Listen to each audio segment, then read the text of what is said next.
how to choose who can call me on Amo app. Hi guys, in this video I will show you how to choose who can call you on your Amo app, easy and quick. So first thing, go to your Amo, click on it.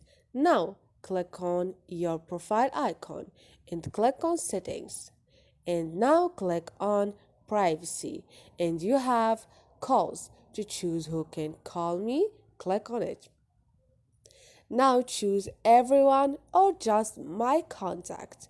For example, I choose my contact, and this is how you limit who can call you on your Amo application. So this is your call privacy, and you can also know your blocked call here.